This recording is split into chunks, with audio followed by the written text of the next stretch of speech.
Everyone, it's Maeve. Today I am going to be doing my March reading wrap up, and I read one book in March. So I participated in the March of the Mammoths, I think is what it is called, and I ended up doing a buddy read with Alan from Big Hard Books and Classics, and we read George Eliot's Middlemarch. So I originally started reading this as an immersion read where I was listening to the audiobook and then reading it with an ebook, and very quickly decided that I wanted a physical copy. So I bought this copy online for, I think it was $2. And it is quite old. It's an old New York City Library um, copy, Penguin edition.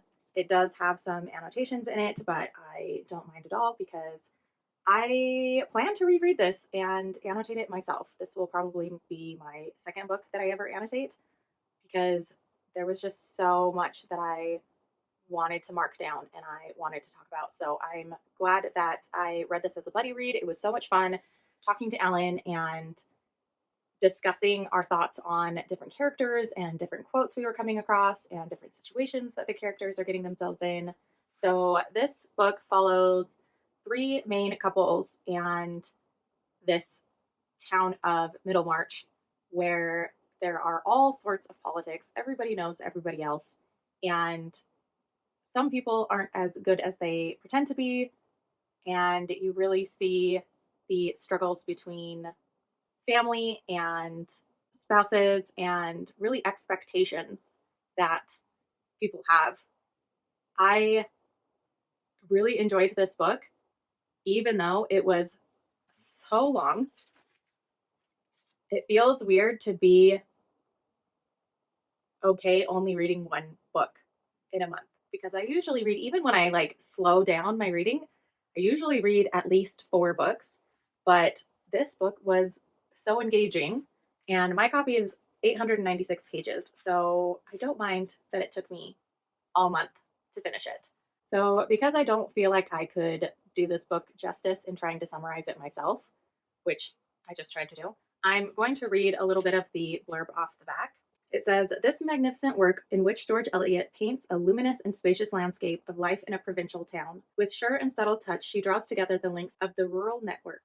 Dorothea, a modern St. Teresa, Dr. Lydgate, the young doctor defeated by self and circumstance, Rosamond, that masterly study in triviality and egoism, and the unprepossessing and doomed banker Bulstrode. Indeed, in her analysis of human nature, George Eliot achieved what Dr. Levius has called a Tolstoyan depth and reality." So, again, like, this is just a really good book. If you like classics, if you like historical fiction, if you like writers like Tolstoy or Virginia Woolf or the Brontes or Jane Austen, I feel like you would enjoy this book. It's a lot lighter on the romance side of things than the Brontes and Jane Austen, but I still feel like there are some really touching moments amidst all of the mystery and frustration and situations that the characters get themselves in. So I want to talk about a few of the things that I really liked about Middlemarch.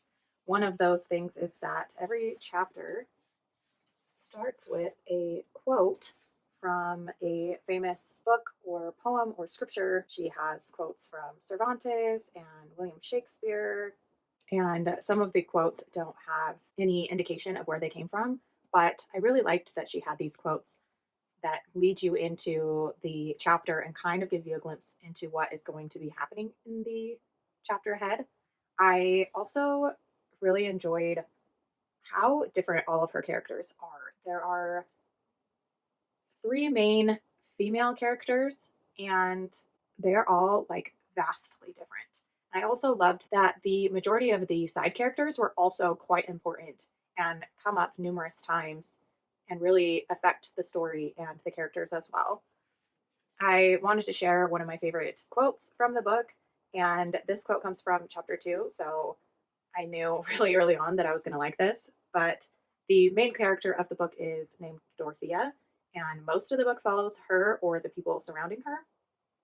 But a man that has taken an interest in her has decided that he wants to basically help all of the tenants on his land to like farm better, and he wants to implement these things that make their lives easier, and like fix up the tools that are broken or the houses or whatever, and just kind of do an overhaul of his land and all of the homes and farm areas on his property. So when he brings this up, a lot of the men at the dinner table are trying to convince him not to do it. They're saying that it's a waste of money, and that once he starts helping his tenants in one way, then it's just going to be kind of like a rabbit hole, and he's just going to be spending all of his money on fixing up his tenants' property while his own property isn't being kept up. And Dorothea responds by saying, "It is not a sin to make yourself poor in performing experiments for the good of all." And I really love that quote because it describes Dorothea's character and like what makes her her so well, because the entire book Dorothea is constantly trying to help people who are less fortunate than herself, even with so many people telling her that she's wasting her wealth and she's wasting her time and all of these things. She just has this empathy and integrity that she is like, I don't need the big house and the fancy clothes. I make so much money, it makes me uncomfortable. I want to put my money towards helping other people, and especially in ways that are going to help multiple people and not just one person. So it was a really nice introduction to this main character that we're following throughout the book. And I really enjoyed that. I also really love that this book doesn't really have any like lulls in the story. Like it's very slice of life, I guess you would say, where you're seeing people do, daily activities, but at the same time, there's always stuff going on in the background. There's always a mystery that you're thinking about. There's always a situation that you're wondering, when is such and such thing going to come to light, and why is this person acting this way, and what's going to happen with this person or this couple. And it's just so good. Also, her characters really, like, at least for me, made me feel things. So there are characters that made me like so angry. I was so angry. There were moments that had me tearing up. There were moments that I just had the hugest grin on my face.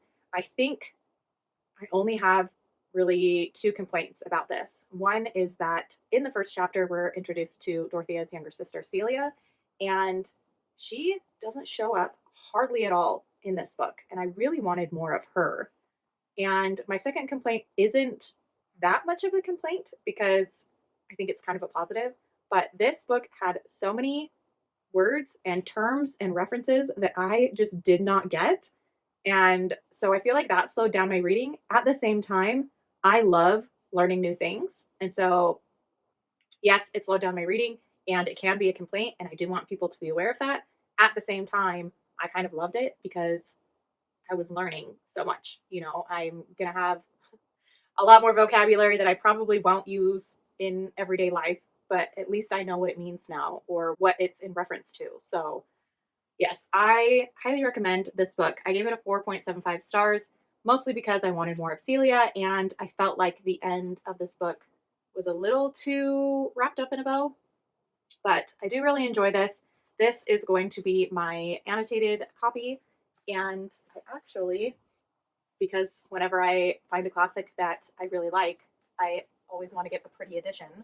So I got this edition of Middlemarch